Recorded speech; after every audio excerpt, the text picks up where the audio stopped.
बानी गर्यौं। त्यसैले वेदबाटै सुरु गरौँ होला। आज नभए फेरि गरौँला, फेरि नभए फेरि थप्दै थप्दै लग्यौँ भने हाम्रो अनादि ग्रन्थ वेदको बारेमा हामीलाई केही न केही त अलिकति बोध हुन्छ। मैले आज यो विषयमा पसौँ भन्ने कुरा अघि तुलसी गुरुसँग कुरा हुने बित्तिकै सम्झेँ र मैले एउटा पूर्वीय स्रोत लेख्दाखेरि यो विषयमा अलिकति टिपोट गर्ने कोसिस गरेका थिएँ। जानेको थिएँ त के भन्ने टिपोट गर्ने कोसिस गरेका थिएँ। त्यहाँ मैले पराशरले भनेको एउटा श्लोक टिपेको थिएँ। अहिले हामी के भन्छौँ भन्दाखेरि यो चाहिँ वेद चाहिँ अपौरुषीय हो भन्छौँ, तर हामीले व्यावहारिक रूपमा हेर्दाखेरि नलेखिकन कोही रचयिता नभइकन कसरी चाहिँ एउटा कृति आउन सक्छ भन्ने हाम्रो मस्तिष्कले खोज्छ कि कुनै चिज अकारण त केही पनि हुँदैन, कारण भएपछि मात्रै कार्य हुन्छ भने वेद चाहिँ कसरी अपौरुषीय भयो? जता गयो गुरुहरूले अपौरुषीय भन्नुहुन्छ, किन भनेको होला भन्ने कुराले दिमाग झकझक्याइरह्यो। अनि स्मृतिहरू पढ्दा, महाभारत हेर्दा अनि भागवत पढ्दाखेरि पनि वेदलाई चाहिँ अनादि ग्रन्थ त भनियो, तर अपौरुषीय पनि भनियो।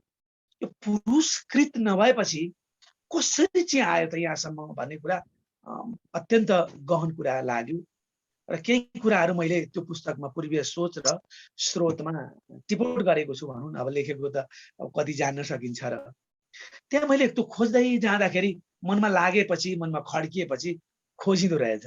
खोज्दै जाँदाखेरि एउटा श्लोक भेट्टाएँ, कलौ पाराशर स्मृति, कलियुगमा पराशरको स्मृति चाहिँ बढी प्रभावकारी हुन्छ भन्ने वाक्य छ एउटा। त्यहाँ के लेखेर छ भने न कश्चित वेदकर्ता च वेदम स्मृत्वा चतुर्मुखः तथैव धर्मान् स्मरति मनुकल्पान्तरेन्तरे। त्यहाँ त्यो लेखेको भेट्यो। यो मानिसले मात्रै हामीले भनेको हो कि ऋषिहरूले कहाँबाट भने होला जस्तो लाग्दा लाग्दै स्मृतिमै त्यो किसिमको वाक्य आइसकेपछि त यो त साँच्चै पो रहेछ त। न कश्चित, पराशर भनेको व्यासजी हुनुहुन्छ, व्यासले नै यो कुरा लेख्नुभयो, जसले एउटा वेदलाई 4 भागमा विभाजन गर्नुभयो। उहाँलाई त थाहा थियो होला। अब अरू अल्मलिए भने पनि वेदलाई 4 भागमा विभाजन गर्ने व्यक्ति त अल्मलिनु हुँदैन थियो। उहाँबाटै पराशरबाटै, उहाँको पिताबाटै यो कुरा आइसकेपछि यो के रहेछ त भन्दा न कश्चित वेद कोही छैन भन्ने पराशरले लेखिदिनु भयो। अनि कहाँबाट आयो त यो? त्यहाँ नै उत्तर दिनुभयो कि त्यही श्लोकमा, न कश्चित वेद कर्ता र कर्ता च वेद स्मृत्वा चतुर्मुखः। चतुर्मुख भनेको ब्रह्माजी। यो ब्रह्माजीले स्मृतिमा लिएर आउनुभयो। उहाँको रचना पनि यो होइन।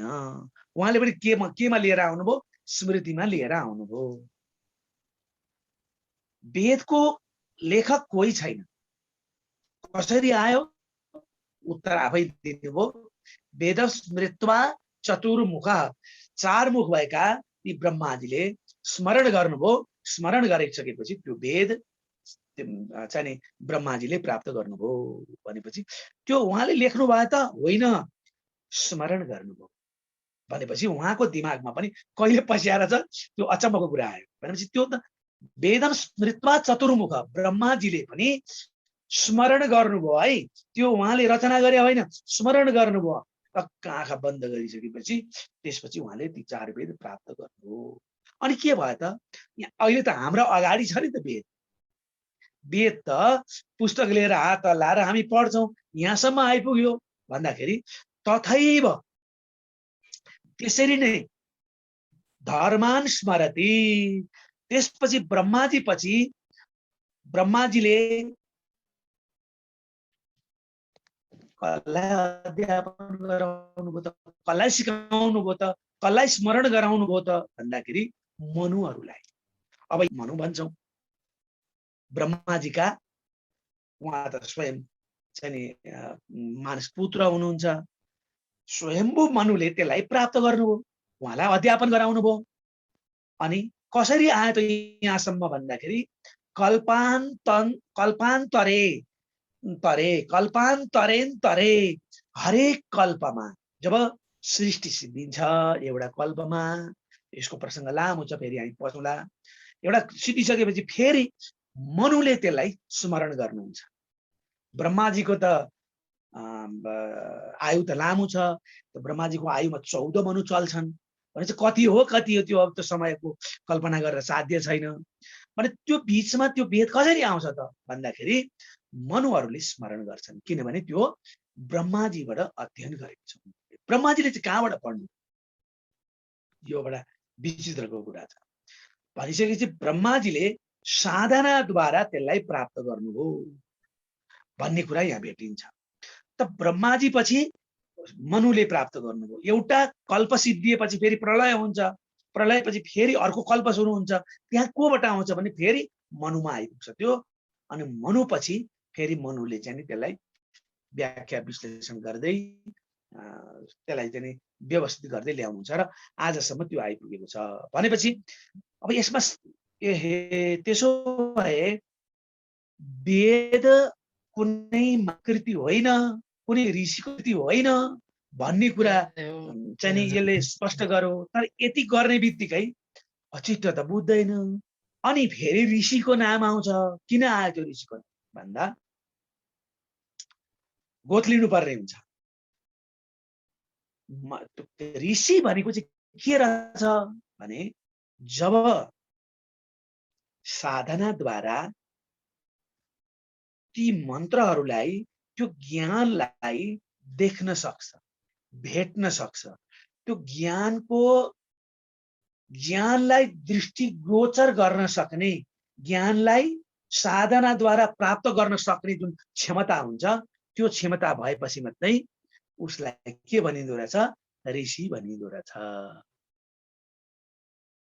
अरू त मुनि पनि त छन् नि, तर ऋषि चाहिँ को हो त भन्दा मन्त्र आँखा बन्द गरेपछि ती मन्त्रहरूलाई झलझली देख्न सक्ने भनेपछि ज्ञान गोचर कुरा रहेछ। ज्ञान हामीले चाहिँ आँखा बन्द गरेर पनि साधनाद्वारा प्राप्त गर्न सकिने रहेछ। त्यसो भए ऋषि किन जोडियो त भन्दा ऋषिले साधनाद्वारा जुन मन्त्र प्राप्त गर्छन् अथवा ज्ञान, त्यो मन्त्र भनेको ज्ञान हो।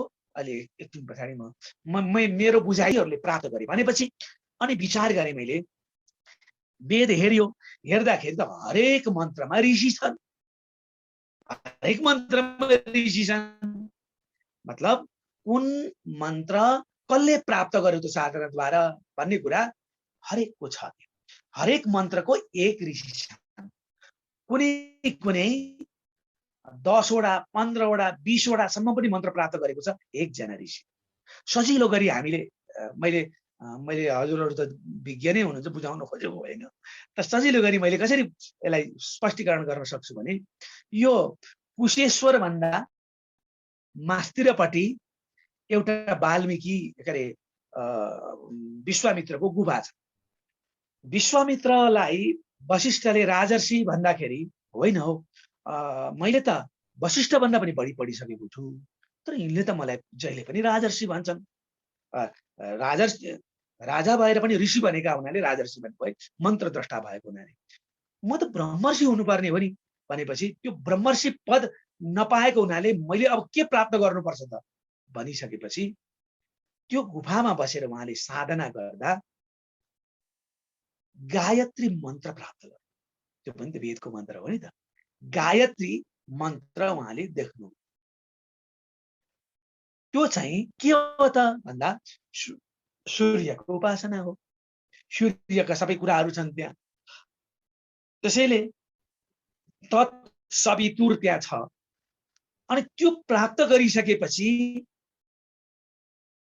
स्वतः के हुनुभयो त भन्दा उहाँ ब्रह्मर्षि हुनुभयो। ब्रह्मर्षि त्यो मन्त्रमा पनि ती मन्त्रका पनि तह रहेछन्।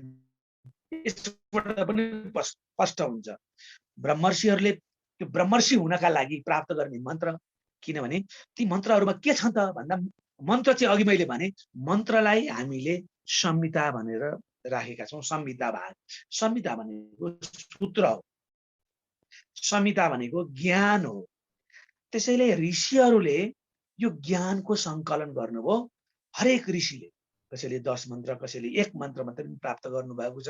ती मन्त्र प्राप्त गर्नेमा ऋषि पुरुष मात्रै छैन, ऋषिका पनि छन् है। फेरि यो पनि हामीले बुझ्नुपर्छ। त्यहाँ महिला पनि हुनुहुन्छ, ऋषिका पनि हुनुहुन्छ।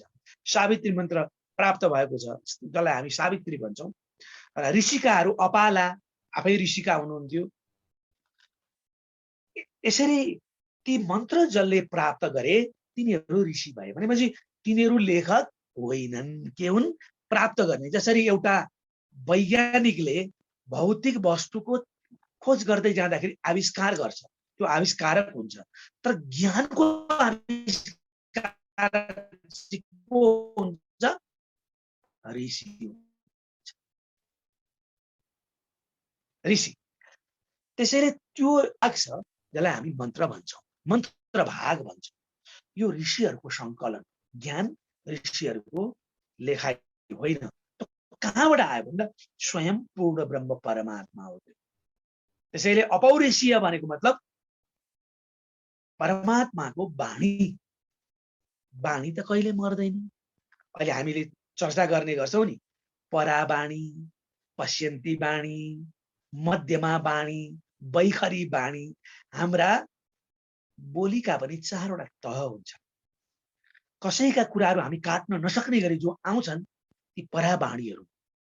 ऋषि सन्त महन्तहरूले जे बोलिरहनु भएको छ, उहाँले राखेका कुराहरू, धेरै कुराबाट हामीलाई काट्न मन लाग्छ, काट्दै जान्छौँ। तर खोज्दै गयो भने त्यही सत्यमा हामी पुग्न सक्छौँ। त्यो परावाणीहरू जहिले पनि अन्तस्करणबाट निस्कन्छ, हृदयको भित्रबाट निस्कन्छ। तर वैखरी वाणी चाहिँ हाम्रो यही मुखमण्डलबाट वर्ण उच्चारण हुने ठाउँबाट आउँछ। त्यसैले हामी यसलाई चाहिँ सजिलै गरी बुझ्न सक्छौँ। त्यसैले वेद त नाम राख्यो नि त। वेद ती त मन्त्र रहेछन्, किन वेद नाम राख्यो होला? फेरि अर्को प्रश्न उठ्यो क्या मलाई उठेको कुरा मैले यहाँहरूसँग राखेँ। पक्कै पनि यो पनि जिज्ञासा हजुरहरूले पनि मेट्दै प्रयास गर्नुहुन्छ। अब यो त मन्त्र रहेछ। मन्त्र भनेको मननात् इति मन्त्र, त्यो चिन्तन मनन गर्ने कुरा हो। त्यो सामान्य व्याख्या विश्लेषणले यसलाई भ्याउँदैन, किनभने सूत्र हो नि त। अल्बर्ट आइन्स्टाइनले सूत्र पत्ता लगाएका थिए, त्यसको व्याख्या कसले गर्यो, कति गरे होइन। त्यसै यी त सूत्र हुन्। त्यसैले वेदको व्याख्या आज चाहिँ म गर्छु भन्नु एकदमै अलिक गाह्रै कुरा रहेछ। असम्भव त भन्न नमिल्ला। त्यस्ता विद्वान पनि होलान् जो चाहिँ परावाणीसँग खेल्न सक्ने व्यक्तित्वहरू होलान्। अनि वेद शब्द चाहिँ किन राखेको त? यसको नाम ग्रन्थको नाम भयो नि त। ग्रन्थकर्ता को हो त भन्दा ऋषिहरूको सङ्कलन हो। ऋषिहरूको सङ्कलन हो भने त्यो सङ्कलनलाई सबैले समेटे। कसरी समेटे भन्दाखेरि ऋषिहरूले त जुन मन्त्र प्राप्त गर्नुभयो, शिष्य प्रशिष्यहरूलाई शाखा भन्छन्, शिष्य प्रशिष्यहरूलाई त्यही कुरा पढाउन सुरु गर्नुभयो, त्यही कुरा सिकाउन सुरु गर्नुभयो। लिखित रूपमा त आएको त धेरै भएको छैन। महाभारत त दिमागमा राख्न सक्ने हाम्रा पुर्खाहरू थिए। मैले जान्दाखेरि पनि राति बिहेमा रामायण वाचन गर्न थालेको, रातभरिमा पनि नसिद्ध्याउने हाम्रै बुवा हजुरबाहरू हुनुहुन्थ्यो। अनि यो हाम्रो मस्तिष्क कस्तो चाहिँ रहेछ त भने त्यो वेद सबै अटाउन सक्ने। र अर्को कुरा, मैले जानेको कुरा मात्रै म यहाँहरूसँग राख्छु। म एकजना सज्जनसँग मेरो भेट भयो। उहाँले वेद पनि पढेका थिएन, रुद्री पनि पढेका थिएन, चण्डी पनि पढेका थिएन। जब उहाँ चाहिँ साधनामा बस्नुभयो, साधनामा बसिसकेपछि त उहाँले फट्ट मन्त्र पढ्नुभयो। अनि मन्त्र पढ्नुभयो मजाले र सिद्धियो। सिद्धिसकेपछि मैले भने तपाईँ त पढ्या छैन भन्नुहुन्थ्यो। अघि मन्त्र उच्चारण गर्दाखेरि तैँले पढाइ भन्नुहुन्थ्यो। अहिले त भन्नुभयो नि भनेपछि मैले के भने म आफैलाई मलाई थाहा छैन बाबु, म यो जब गरेको बेलामा यो साधनामा बसेको बेलामा यी कुराहरू मलाई आउँछन्, मलाई नि उल्का लाग्छ भन्नुहुन्थ्यो। भनेपछि त्यो बस्ने ठाउँ त हाम्रो यो मेमोरी रहेछ, त्यो साधना नै त्यसलाई खोल्ने रहेछ। भनेपछि ज्ञान कहाँ छ? हाम्रो मस्तिष्कमा छ, मेमोरीमा छ। त्यसलाई प्राप्त गर्नका लागि हामी अध्ययन गरिरहेका छौँ। यो बाहिरी कुरा पढेर भित्र कुरा बचेर हामी गइरहेका छौँ, यही भित्र रहेछ। त्यसैले यो यत्रो संकलनको नामै किन वेद राखियो? कतिलाई चाहिँ वेद राखियो त? फेरि मन्त्र भनिया छ, अनि त्यहाँ चाहिँ ब्राह्मण भागलाई पनि वेदै भनिया छ। किन भनेको होला? फेरि अर्को जिज्ञासा उठ्यो मलाई। त्यो लेख्न थालेपछि, चिन्तन गर्न थालेपछि जिज्ञासाहरू आउनु स्वाभाविकै हो, आयो। अनि मैले वेद शब्दतिर ध्यान दिएँ। अहिले हामी के भन्छौँ भन्दाखेरि विद ज्ञाने एउटा धातु छ कि विद ज्ञाने। विद भनेको के हो? ज्ञान हो। विदको अर्थ हुन्छ ज्ञान, विद ज्ञाने। त्यो विद धातुबाट वेद शब्द बन्छ भनेपछि ज्ञानलाई बुझाउने शब्द के रहेछ? वेद रहेछ।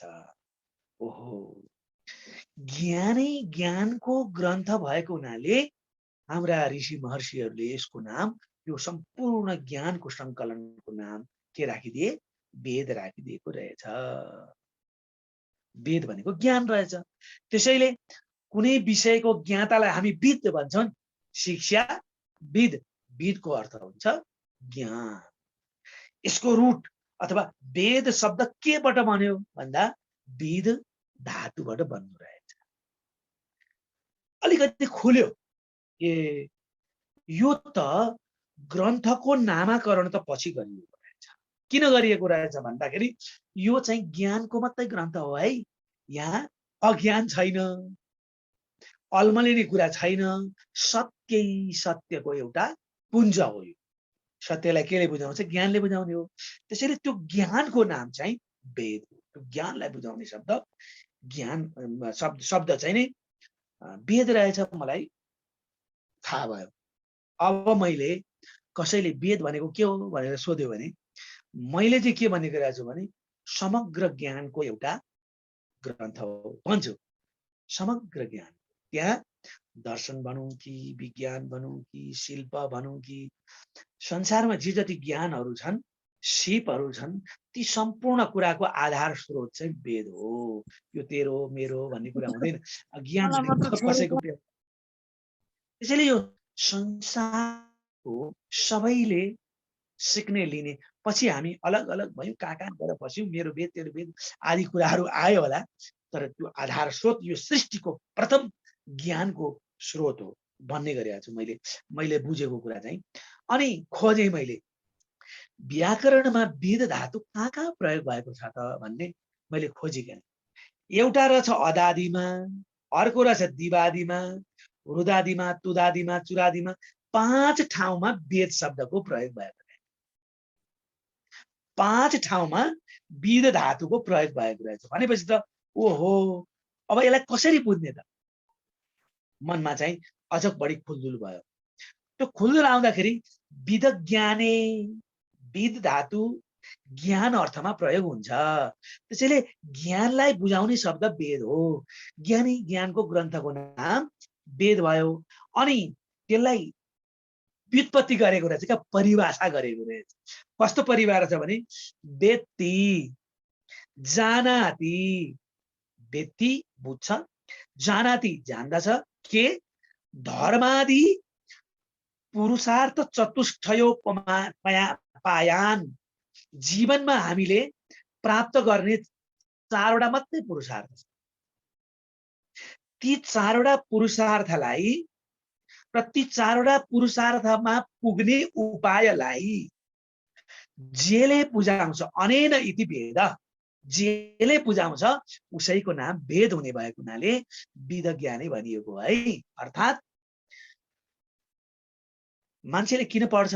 जान्नका लागि पढ्छ। जान्नु एउटा पुरुषार्थ। कर्म किन गर्छ? त्यसमा पारङ्गत हुनका लागि गर्छ।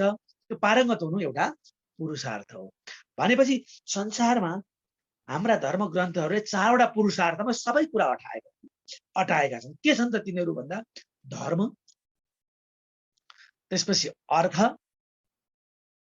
त्यसपछि काम, त्यसपछि मोक्ष। फेरि पनि हामी यसमा यी 4वटा विषयमा चर्चा गर्दै जाउँला। यहाँहरूले जानेको राख्नुहुन्छ, मैले जानेको राख्छु। तर मैले अहिले भन्न खोजेको चाहिँ यी 4वटा पुरुषार्थलाई जेले बताउँछ, बताएर मात्रै पुग्छ र? ती 4वटा पुरुषार्थ प्राप्त गर्ने उपाय जेले दिन्छ। त्यसैको नाम वेद हो। त्यसैले विद ज्ञानी भनेको ज्ञान प्रदान गर्ने सम्पूर्ण सूत्रहरूको स्रोतलाई, सम्पूर्ण सूत्रहरूलाई एकमुष्ट बन्नका लागि हामीले वेद भनेको हो भन्ने कुरा सट्ट बुझ्यो। अर्को ठाउँमा के आयो भन्दा विद सत्तायाम। अर्को विद धातु कहाँ आयो? एउटा ज्ञान अर्थमा आयो, अर्को कहाँ आयो? सत्ता अर्थमा। सत्ता भनेको मूल सत्य हो नि, मूल अस्तित्व हो। यो सृष्टि कहाँबाट सुरु भयो होला? कति वैज्ञानिकहरूले खोजिरहेछन्, खोजी भइरहेको छ। कहाँबाट भयो भन्ने अब जसले, जसको बुद्धि, जसको चेतना जहाँसम्म पुग्छ त्यहाँदेखि माथि जान सक्दैन भने उसले त्यहाँसम्म दिने हो भने त्यहाँसम्म दिँदै जाने क्रम चलिरहेको छ, अहिले पनि चलिरहेको छ। र त्यो आउनुभन्दा माथिसम्म पनि अर्को त्यो कहाँसम्म पुग्न सकिन्छ त भन्दा सत्तासम्म, जब जो मूल सत्ता हो त्यहाँसम्म जान चाहिँ वेद नबुझिकन पुग्न सकिँदैन भनेर पूर्वका धर्मशास्त्रहरूले भने। त्यसैले जो सत्ता हो, जुन मूल अस्तित्व हो, त्यो अस्तित्वको बोध जेले गराउँछ त्यो नै वेद। पहिला के भयो? ज्ञान नै वेद हो भनियो। ज्ञानले के गर्छ? मूल सत्तालाई बुझाउँछ। त्यसैले मूल सत्तासम्म नपुगेपछि कसरी ज्ञान हुन्छ? हिजोसम्म जे भनेको थिएँ भोलि त्यो भएन भने त्यो त अज्ञान हो नि त, त्यो त ज्ञान होइन। त्यसैले अल्मलिन्छ भने त्यो ज्ञान होइन, ज्ञानै जस्तो लाग्छ। तर त्यो अल्मलिन्जेलसम्म के हुन्छ? अज्ञान हुन्छ। त सत्ता बोध तिमी को हौ भन्दा आत्मा। त्यो आत्मालाई चिनाउँछ केले? त्यो आत्मा तत्त्वसँग बोल्न त सजिलो छ, बुझाउन त सजिलो छ। प्राण निस्क्यो भने मान्छे मर्छ, फेरि प्राण आत्मा होइन भन्छौँ हामी। त्यसो भए आत्मा र प्राणमा के फरक छ? खोज्दै गयो भने सत्य पहिला के देखिन्छ? भौतिक वस्तु। खाना खाइएन भने मान्छे बाँच्न सक्दैन, खाना खाँदाखेरि मर्छ भनेपछि त्यो के कारणले मर्छ? प्राण निस्किएपछि मर्छ भनेपछि खाना पनि सत्य त हो, तर शरीर प्राण हुन्जेल मात्रै रहेछ है भन्ने कुरामा पुगिन्छ। अनि प्राण निस्किएपछि पनि अर्को एउटा त्यो प्राण निस्किएको पनि हेर्ने अर्को शक्ति छ भनेपछि त्यहाँभित्र पनि अर्को रहेछ भनेर खोज्दै खोज्दै खोज्दै जाँदाखेरि हामी आत्मासम्म पुग्ने हो। त्यहाँसम्म पुग्ने बाटो केले दिन्छ त भन्दा वेदले दिन्छ, त्यो ज्ञान। त्यसैले त यसको नाम वेद भयो। दोस्रो अर्थ सत्ता, मूल अस्तित्व, वास्तविक अस्तित्व, त्यो बिउ कहाँ छ त भनेर खोज्ने, त्यो खोजको टुङ्गो पुर्याउने चिजको नाम हो वेद। दोस्रोमा त्यो विद सत्तायाम आयो चुरादिन। त्यसमा चाहिँ नि अर्को तौदादी भन्ने गण छ, त्यहाँ चाहिँ विद्री लाभे भन्ने आयो। फेरि अरे एउटामा विद ज्ञानी आयो, ज्ञान अर्थमा वेद रहेछ। दोस्रोमा विद सत्तायाम आयो, त्यो ज्ञानले सत्तामा पुर्याउँछ भन्ने कुरा बुझिएको पो रहेछ। मूल सत्तासम्म, मूल सत्यको बोध गराउने ग्रन्थको नाम वेद रहेछ, त्यो ज्ञानको नाम वेद रहेछ। अनि अर्को के आयो? विद्री लाभे। अब तेस्रोमा के आयो भने संसारमा आइसकेपछि, संसारलाई बुझिसकेपछि के हुन्छ त भन्दा लाभ हुन्छ, जीवनको सार्थकता हुन्छ नि, त्यही हो लाभ। अहिले आयो भरे सिद्धिन्छ भने त्यो के लाभ भन्नु त्यसलाई? त्यो ज्ञान प्राप्त भइसकेपछि त त्यो हराउँदैन, त्यहाँभन्दा ठुलो लाभ छैन। भने जीवनमा बन्धनहरू, जीवनका दुःखहरू, जीवनका कष्टहरू, समस्याहरू, ती सबैबाट मुक्ति प्राप्त गर्ने साधन प्राप्त गरेपछि त्योभन्दा ठुलो लाभ के हुन सक्छ? मेरो दिमागले त्यस्तो सम्झ्यो। त्यसैले वेद ज्ञानी एक ठाउँमा आयो, त्यसले बुझायो ज्ञानलाई, त्यसले के गर्छ? फेरि अर्को ठाउँमा विध सत्तायाम आयो, त्यसले अस्तित्व बोध गराउँछ। त्यो अस्तित्व बोध भएपछि के हुन्छ त? बेद्री लाभे। जीवनमा त्यहाँभन्दा ठुलो लाभ के हुन्छ त? संसारमा आइसकेपछि उसले प्राप्त गर्नुपर्ने कुरा त त्यही हो नि, मूल सत्ताको बोध, जीवनको रहस्य, जगतको रहस्य, कहाँबाट यो सृष्टि चलिरहेको छ र कहाँ गएर यो सृष्टि मिल्छ भन्ने कुराको तत्त्वलाई बुझ्नु नै सबभन्दा ठुलो कुरा हो। भने त्यो लाभ लिन सकिने ज्ञानको ग्रन्थलाई त्यसैले वेद भनेको रहेछ।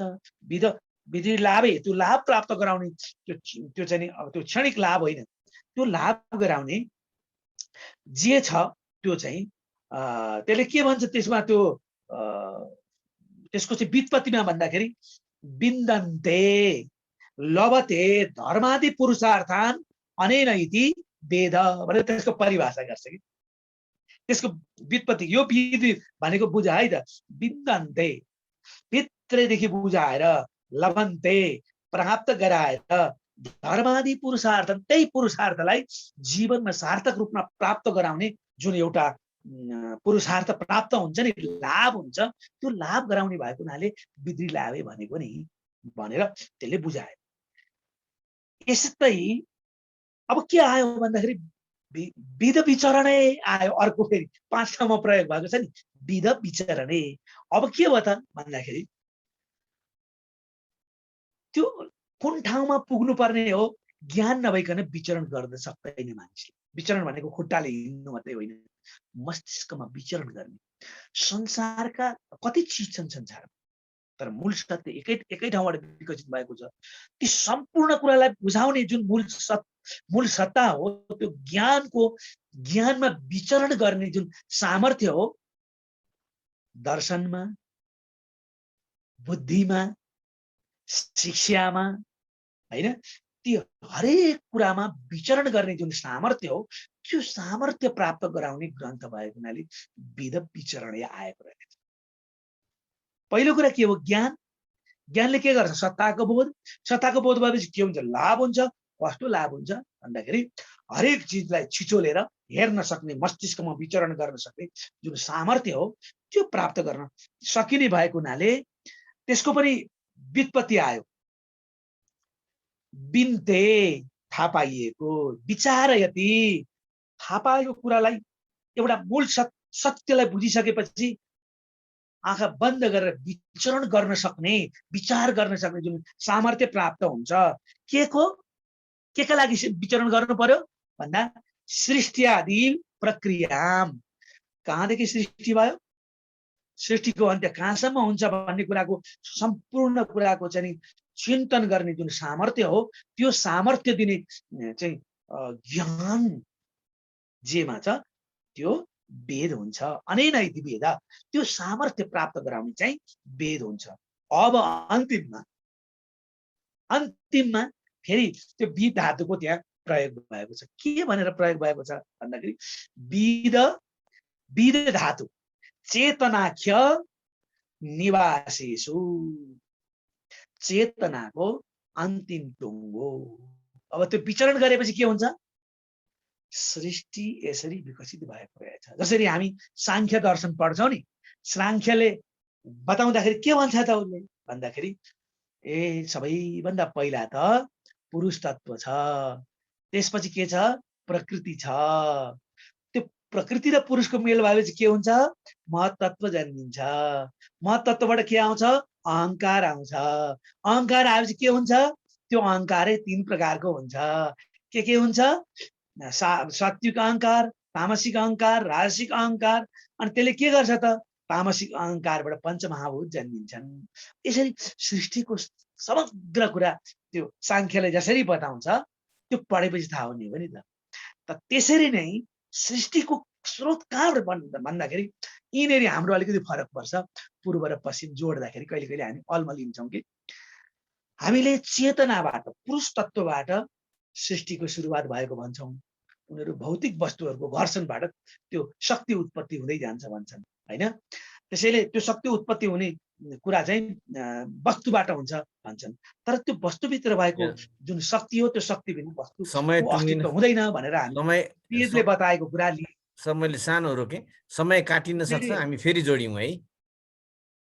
हवस्, अब चेतनाको ज्ञान, त्यसको आख्यान र त्यसको निवास, चेतनाको निवास जहाँ रहन्छ चेतना, चेतनाको मूल अस्तित्व जेमा अडिग रहन्छ, त्यसको नाम के हो त? वेद हो भनेर यी 5 वटा वेद धातुले बताएका कुरा हेरिसकेपछि वेद भनेको ज्ञानको अरण्यमा गएर एक चित्त हुनु भनेको के हो भने मन, बुद्धि र चित्तलाई एकै ठाउँमा उभ्याउने कुरा संसारमा सबैभन्दा गाह्रो कुरा। मन त एकछिन राख्न सकिँदैन, कसैले केही बोलिरहेको बेलामा त्यो चाहिँ हो कि होइन भने हामीलाई नै आउँछ नि त, अघि बुद्धि चलिहाल्छ क्या, चलिहाल्छ, एकत्रितै हुँदैन। मन नै एकत्रित गर्न कति गाह्रो छ, छस्स करायो भने आँखा जान्छन्, इन्द्रिय नै एकत्रित हुँदैन। मन, बुद्धि, चित्तलाई जब एकत्रित गरेपछि त्यो अहममा बस्छ। त्यो अहंकार भनेको प्राउडनेस होइन, त्यो चेतना हो, जीव हो, म भन्ने हाम्रो चाहिँ अस्तित्व बोधक शब्द हो। त्यो यी 4 वटा कुरा जब एकत्रित हुन्छन् त्यतिखेर बल्ल ध्यान हुन्छ। अनि त्यो अरण्यमा गएर, अरण्यमा जानु भनेको एकान्तमा बस्नु, जङ्गलै भन्ने नबुझौँ, त्यो सबैतिर जङ्गलै थियो है। त्यो विभाग एउटा भयो, त्यो चाहिँ आरण्य ग्रन्थ भयो। त्यसका पनि आरण्य ग्रन्थहरू हामीले शतपथ आदि थुप्रै पढेका छौँ, देखेका छौँ। ती आरण्य ग्रन्थहरू भने त्यो पनि भेदै हो, किनभने त्यो ज्ञानकै, त्यो ज्ञानभित्र भएको त्यो दर्शनलाई ब्रह्म दर्शन, यसलाई भन्छ ब्रह्म दर्शन, त्यो बुझाउनका लागि प्रयत्न गरियो। अब त्यति गरिसकेपछि अब त सिद्धिनु पर्ने हो नि। मन्त्र आयो, मन्त्रको व्याख्या र विश्लेषण र सिद्धान्त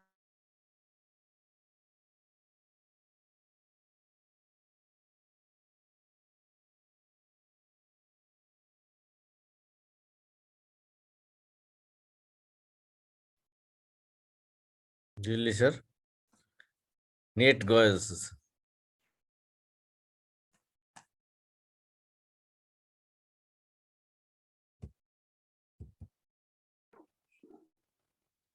नेटको समस्या भयो।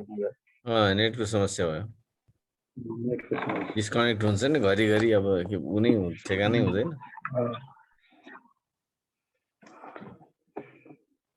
आइहाल्नुहुन्छ कि आइपुग्नुहुन्छ?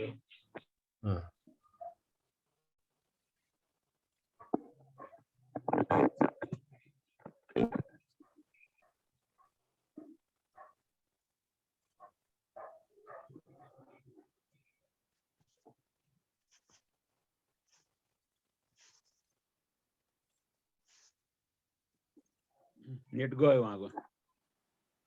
नेट गयो।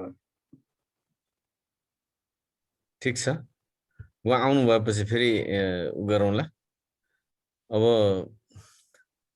यसको बारेमा त अब के बोल्नु, के गर्नु होइन। अहम अहंकार होइन, चेतना हो। साह्रै राम्रो कुरा आयो, चित्त बुझ्यो। अहम अहंकार होइन, चेतना हो। यसमा केही बताउने, केही यसमा थप्ने कुरा केही छ अहिलेलाई कसैसँग? उहाँ नआउन्जेल यतिकै किन आइडल बस्नु? वेदको यो के रहेछ भनेदेखि हामीले चाहिँ नि उसले वेद व्यासले चाहिँ नि छरिएर रहेका एकै ठाउँमा रहेको वैदिक ज्ञानलाई चाहिँ नि 4 भागमा विभक्त गर्नुभयो भन्ने कुरो छ नि। उहाँले के गर्नुभएछ भने सबै ऋषिहरूलाई चाहिँ उहाँले बाँडिदिनु भएछ के, सबै ऋषिहरूलाई बाँडेर चाहिँ नि अनि यसलाई चाहिँ छुट्याइदेऊ, छुट्याएर चाहिँ यसलाई 4 भागमा राख्नु पर्यो भनेर चाहिँ अघिल्लो ऋग्वेद चाहिँ नि उहाँले सम्पादन गर्नुभयो, अथर्ववेद चाहिँ अथर्व ऋषिलाई सम्पादन गर्ने दिनुभयो। त्यस्तै अरू वेदहरू पनि सामवेद, अनिखेरि यजुर्वेद, यजुर्वेदका पनि दुई भाग छन्, कृष्ण यजुर्वेद र शुक्ल यजुर्वेद। यसरी चाहिँ नि सबै ऋषिहरू मिलेर गर्नुभएको गरेर चाहिँ सम्पादन गरिएको रहेछ त्यति बेला। र त्यस्तै पुराणहरू पनि हामी चाहिँ 18 पुराणहरू पनि वेदव्यासले सम्पादन गर्नुभयो भन्ने कुरा हामीले चाहिँ पढ्दै आएको तर होइन रहेछ। त्यसमा पनि उहाँले चाहिँ महाभारतको मूल ग्रन्थ चाहिँ उहाँले आफूले गर्नुभएको रहेछ र अन्य चाहिँ सबैको ऋषिहरूलाई चाहिँ बाँडेर चाहिँ ऋषिहरूले चाहिँ गरिदिँदै जानुभएको रहेछ भन्ने कुराहरू चाहिँ यो पुराण संहिताहरूमा यो वेद संहिताहरूमा चाहिँ मैले अध्ययन गरेको छु यो विषयमा। अब अघि वशिष्ठ ऋषि र हाम्रो विश्वामित्रजीको जहाँसम्म कुरो आयो, अब उहाँ चाहिँ नि वशिष्ठ ऋषि चाहिँ पहिला कुनै एउटा राजाको चाहिँ सेनापति हुनुहुँदो रहेछ। सेनापति हुनुहुँदो रहेछ, पछि सेनापतिको जागिरबाट चाहिँ निवृत्त भइसकेपछि, जागिर छोडेर आइसकेपछि अनि उहाँले चाहिँ आफ्नो अब ब्रह्म ज्ञानको लागि चाहिँ अब म गर्छु सधैँ, अब यो चाहिँ लडाइँ झगडा उसको लागि सेना सङ्कलन गर्ने, तिनीहरूलाई तालिम दिने आदि इत्यादि कुराहरूमा चाहिँ अब कति जीवन गर्ने, अब ब्रह्मचिन्तनमा चाहिँ लाग्नु पर्यो भनेर चाहिँ वशिष्ठ ऋषि चाहिँ अनि ब्रह्मचिन्तनमा लाग्नुभयो र तपस्यापट्टि लिन हुनुभएको रहेछ। अब विश्वरथ, विश्वामित्रको नाम चाहिँ पहिला विश्वरथ हो, उहाँ राजा हुनुहुन्थ्यो कुनै जमानामा, अनि उहाँको नाम चाहिँ विश्वरथ भनेर भनिन्थ्यो। विश्वरथबाट उहाँ विश्वामित्र हुनुभएको। अनि वशिष्ठले चाहिँ धेरै, वशिष्ठ ऋषिले चाहिँ धेरै गाई पाल्ने, उहाँ चाहिँ गाईको असाध्यै शौखिन हुनुहुन्थ्यो। जोसँग दान माग्दाखेरि पनि गाई नै माग्ने गर्नुहुन्थ्यो दान लिँदाखेरि, र चाहिँ थुप्रै गाईहरू थिए। त्यसमध्येमा चाहिँ उहाँको एउटा चाहिँ गाई थियो, कामधेनु गाई जस्तै टाइपको एउटा गाई थियो। अनि उहाँलाई केही अप्ठ्यारो पर्यो, केही समस्या पर्यो, कहीँ अब चाहिँ बृहत रूपमा चाहिँ केही समस्याहरू समाधान गर्नु पर्यो भने उहाँलाई चाहिँ ती गाईले नै चाहिँ वशिष्ठ ऋषिलाई चाहिँ सहयोग गरिदिरहेछन्। अनि त्यो वशिष्ठ अनि यसरी किन बलवान भए, जे कुरा पनि वशिष्ठले गर्छन् भन्ने कुरो चाहिँ खोजी गर्दाखेरि विश्वरथले चाहिँ त्यो कुरा थाहा पाउनुभयो। थाहा भएपछि एक दिन चाहिँ नि त्यो गाई चाहिँ चोर्न जानुभएछ विश्वरथ आफ्ना सेनाहरूलाई लिएर। चोर्न जाँदाखेरि गाईको त दाम्लोले बाँधेर राखेको हुन्छ, दाम्लो फुकाउन लागेको त गाई त चारैतिर फुङ्गा गरेर फुङ्कार गर्न थाल्यो। अनि गएर चाहिँ खड्गले तरवारले चाहिँ गाईको दाम्लो चाहिँ काटिहाल्नु भयो। काटिसकेपछि अनि गाई त एकदम चाहिँ सुरिएर फुवा गरेर चाहिँ गाईको चाहिँ नाकको त्यो पोहरा हुन्छ नि दुईटा, पोहराबाट चाहिँ दुईजना चाहिँ वीरहरू चाहिँ निस्किए।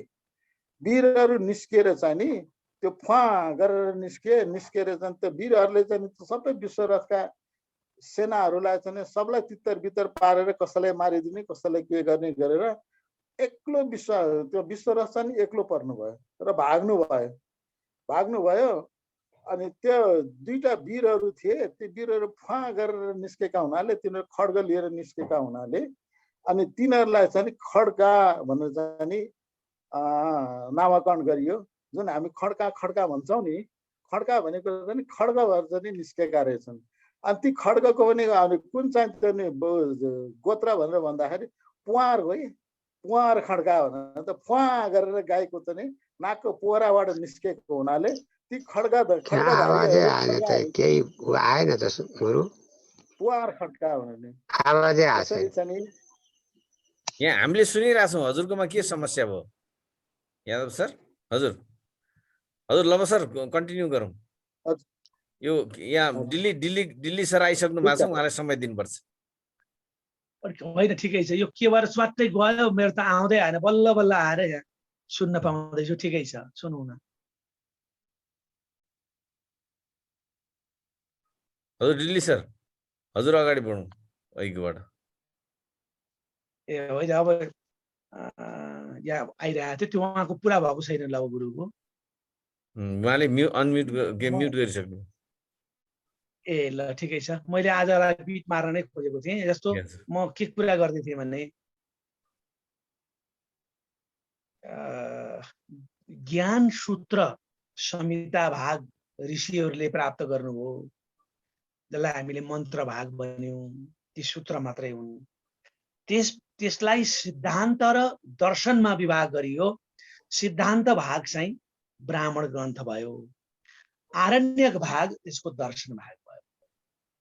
र त्यो सिद्धान्त र त्यो दर्शन भागले प्राप्त गराउने कुरा चाहिँ ज्ञान हो। त्यो ज्ञान चाहिँ उपनिषद भागमा बस्यो। त्यसैले उपनिषदमा जुनसुकै उपनिषद हामीले खोले पनि ज्ञानको मात्रै चर्चा आउँछ। कहाँबाट सुरु हुन्छ? त्यो आत्माबाट सुरु हुन्छ, परमात्मासम्म। हाम्रा दर्शनहरूले कहाँसम्म पुर्याउँछन्? आत्मासम्म पुर्याउँछन्। अनि त्यो आत्मादेखि परमात्मासम्म पुर्याउने काम चाहिँ उपनिषदहरूले गर्छन्। त्यो उपनिषद पछि आएका हुन् दर्शनहरू नि। त्यसैले यिनै चारवटा मन्त्र भाग, ब्राह्मण भाग र उपनिषद भाग, यी चारवटा भागलाई समष्टिमा राखेर नामाकरण गरिएको छ, वेद भनिन्छ के। त्यति यो चारवटा भाग चाहिँ एकै ठाउँमा हामीले उच्चारण गर्ने कुरा हो, वेद। त्यसैले ईशावास्योपनिषद हामी शुक्ल यजुर्वेद पढ्दाखेरि अन्तिममा पढ्छौँ। ईशावास्यमिदं सर्वं यत्किञ्च जगत्यां जगत् भनेर पढ्छौँ नि, त्यो यजुर्वेदको अन्तिम अध्याय उपनिषदै। त्यसैले वेदमा उपनिषद सहज आएको छ, ब्राह्मण ग्रन्थ सहज आएको छ, आरण्यक पनि आएको छ। त्यसैले यी चारवटा भागलाई बुझाउने शब्द चाहिँ वेद रहेछ भन्ने मैले निवेदन गरेँ। अब वेदमा मैले बुझे अनुसार के छ के छैन, यो अहिले विभिन्न कुराहरू उठेका हुन्छन्। यो प्रथा थियो कि थिएन, त्यो प्रथा थियो कि थिएन भन्ने विषयमा मैले जाने अनुसारका चलन, जाने अनुसारका कुराहरू अब आउने प्रस्तुतिमा म सकेसम्म यहाँहरूसँग पस्कन्छु। एउटा प्रकरणलाई मैले वेद शब्द र वेद के हो भन्ने मैले बुझेसम्मको कुरा यहाँहरूसँग राखेँ। अब अलिकति यसमा चिन्तन मनन गरौँ केही समय।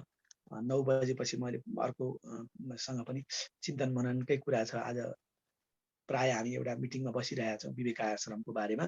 त्यसपछि भवानी गुरुले यहाँ पठाइसक्नुभयो मेसेज, तैपनि म एकछिन चाहिँ यहाँहरूसँग चिन्तन मनन गरेर बस्ने जमर्को गर्छु। बुझिने गरी भने या बुझिने गरी भनिन, जानेका कुराहरू यहाँहरूसँग राखेँ। अब चिन्तन मनन गऱ्यौँ भने मात्रै बाधे बाधे जायते तत्त्वबोध, यो जान्नु चिन्तनबाट सुरु हुने रहेछ।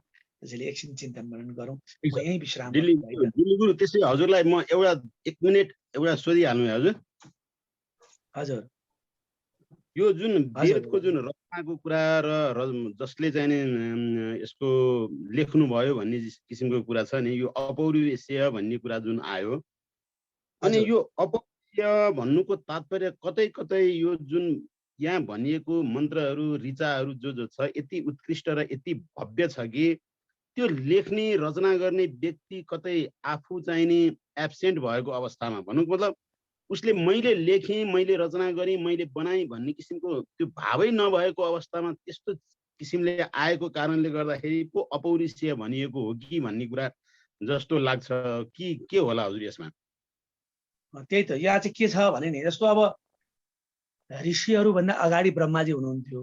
ब्रह्माजीले स्मरण गर्दा पनि यिनै कुरा आयो भनेपछि त्यो ज्ञान एउटा कुरा चाहिँ के रहेछ भने नि, यो हजुरले जस्तै मैले पनि चिन्तन मनन गर्दाखेरि ज्ञान हामी ज्ञान बढ्यो भन्छौँ नि, ज्ञान त घट्ने कुरा रहेछ।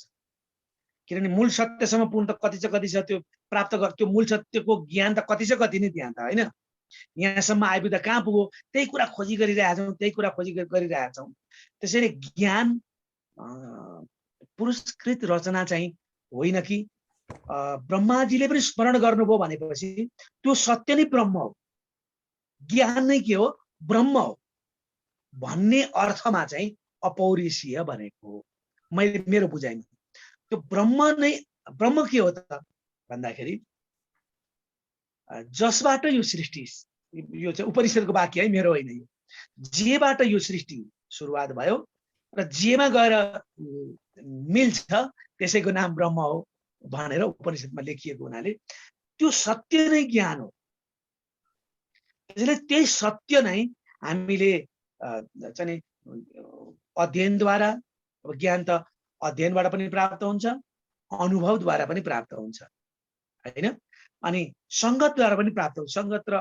संगत भन्नु र अनुभव भन्नु अलिक फरक कुरा हो। अनुभवद्वारा पनि ज्ञान प्राप्त हुन्छ, पढेर पनि ज्ञान प्राप्त हुन्छ, पुस्तकद्वारा पनि ज्ञान प्राप्त हुन्छ।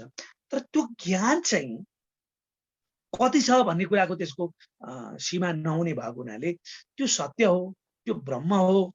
त्यसैले त्यो ब्रह्म भएको हुनाले अपौरुषेय भनेको हो कि, मलाई चाहिँ त्यस्तो लाग्छ है। मैले यहाँ एउटा सानो प्रश्न राख्ने प्रश्न भन्नु, अब यसलाई यति दिल्ली गुरुले यति राम्रोसँग चाहिँ व्याख्या गरिदिनु भयो होइन। यसको बारेमा त अब म एकदम नतमस्तक छु। यसलाई वास्तवमा म आफैले नजानेको कुरा हो, नजानेको कुरोमा के प्रश्न गर्नु र होइन।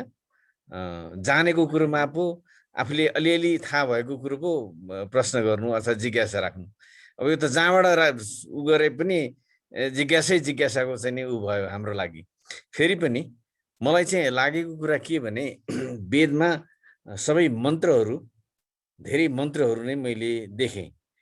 अब म त्यो मन्त्र पढ्न त जान्दिनँ, तर मन्त्रमा सबै मन्त्रहरूमा मैले प्रार्थना मात्रै भेटेँ। अलमोस्ट सबै मन्त्रहरूमा प्रार्थना भेटेँ।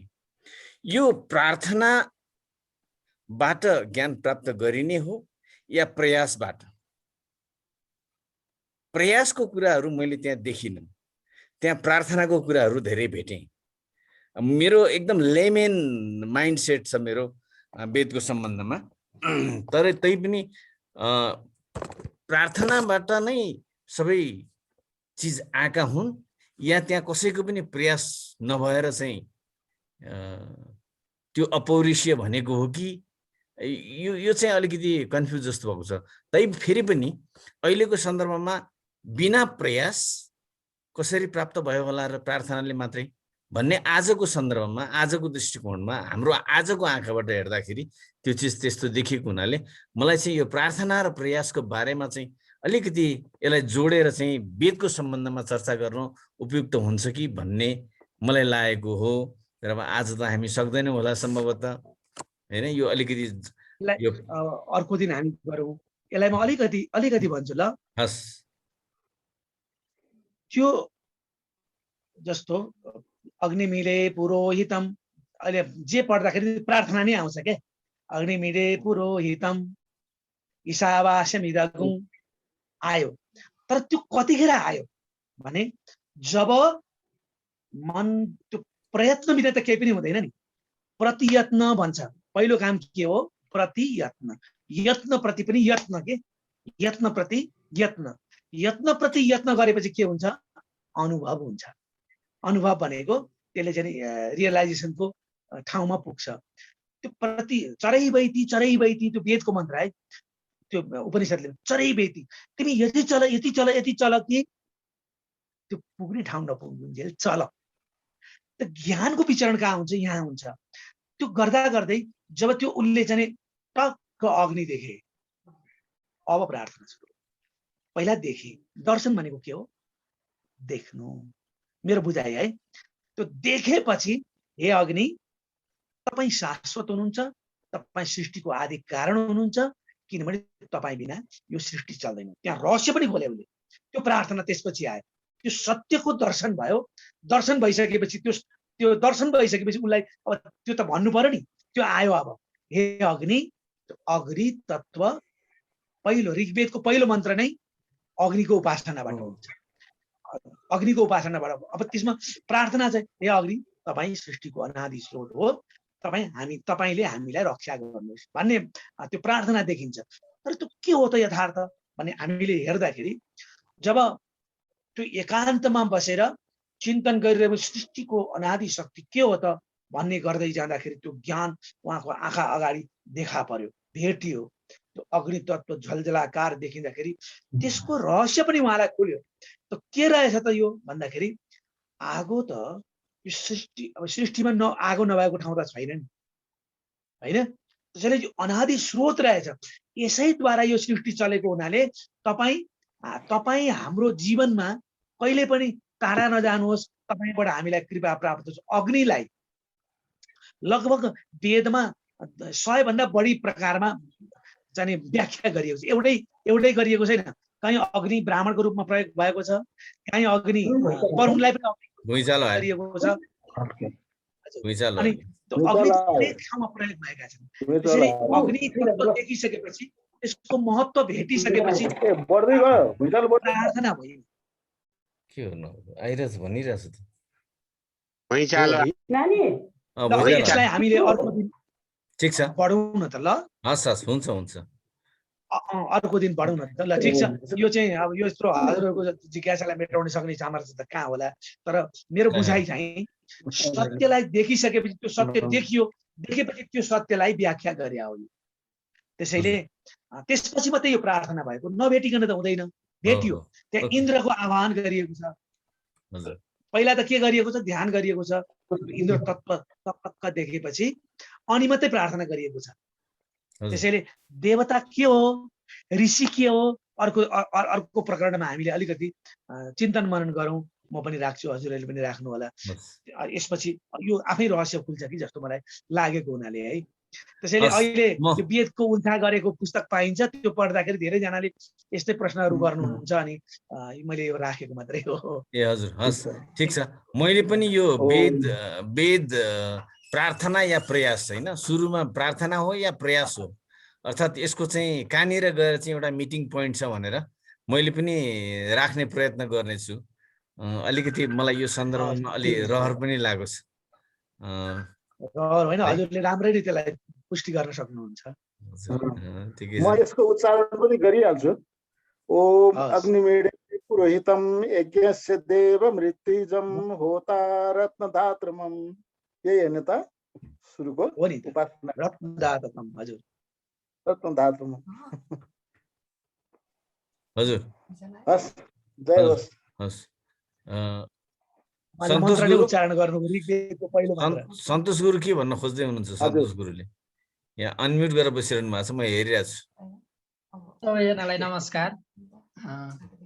हाम्रो डिल्लीराम गौतम गुरुज्यूले वेद सम्बन्धी र दर्शन सम्बन्धी चाहिँ उहाँको विद्वता एकदमै हाम्रो लागि उर्वरा चाहिँ क्षेत्र यो ठाउँमा चाहिँ प्रस्तुत भएको छ। वास्तवमा गुरुज्यूले भने जस्तै वेदको चाहिँ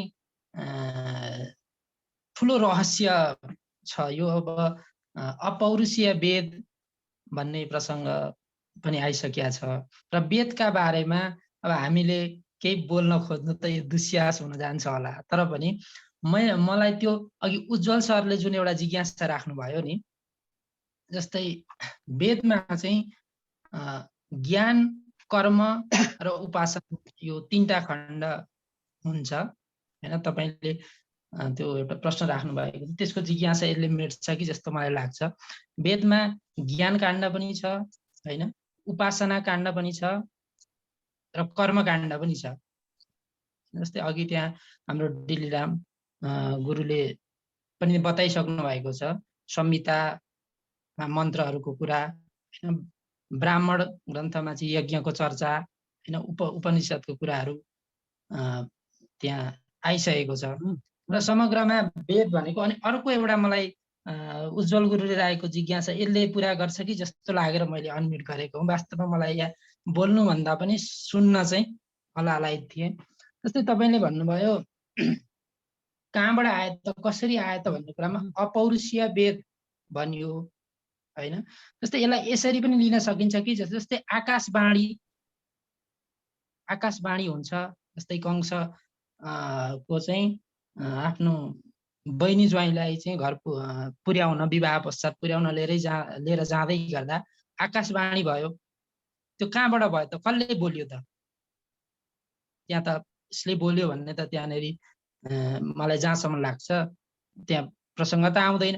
त्यस्तै कुनै एउटा परमात्माको चाहिँ हैन, त्यो आकाशवाणी जसरी भयो त्यसरी नै वेद चाहिँ प्रादुर्भाव भयो। आकाशवाणी कसले बोल्यो हैन, त्यहाँ त कुनै आएको चर्चा छैन अहिलेसम्म, हामीले कसैको त्यहाँ नाम किटान गरिएको छैन। र अर्को कुरो शब्द ब्रह्म हैन, त्यही शब्द आकाशवाणीबाट जसरी शब्द चाहिँ आउँछ नि, जसरी शब्द त्यहाँ बोलियो, आवाज आयो, शब्द नै आयो, त्यही शब्दलाई ब्रह्म हैन, अनि हो त्यसरी चाहिँ प्रादुर्भाव भएको हो भन्न सकिन्छ कि भन्ने मेरो चाहिँ एउटा मेरो आफ्नो चाहिँ तर्क मैले यहाँ राख्न चाहेको हुँ।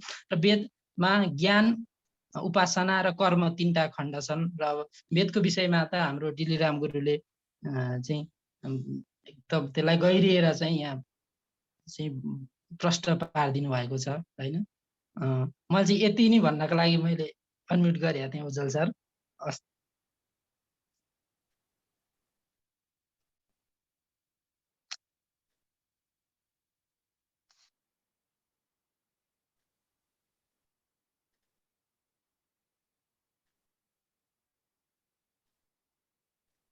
मेरो चाहिँ मैले अनम्युट देखेको भएर भनेको भनेको मेरो आफ्नै म्युट भइरहेको रहेछ। यहाँ भुइँचालो आयो भनेर हल्ला गर्न थाले, अनि त्यसपछि म्युट गरेको म्युट भइहालेछ। नरोत्तम सर, हजुरले केही राख्न चाहनुहुन्छ? लव सरले पनि यहाँ अनम्युट गर्नुभयो।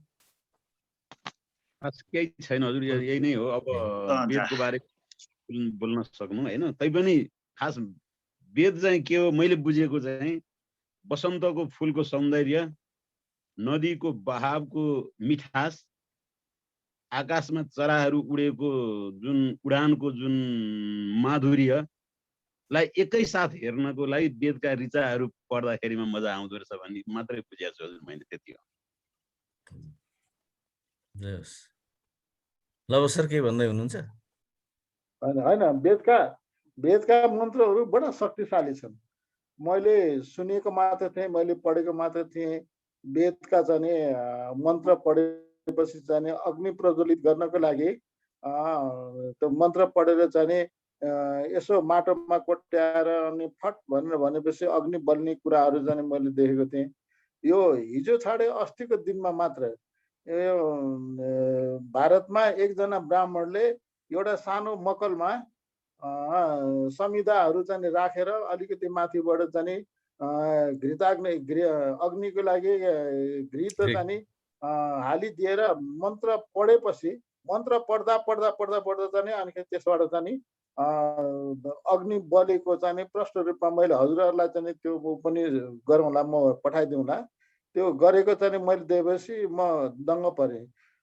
मैले चाहिँ रामपुरमा मैले शिवजीको चाहिँ विग्रह प्रतिष्ठापन गर्दाखेरि त्यहाँ चाहिँ हवन गर्नु पर्यो।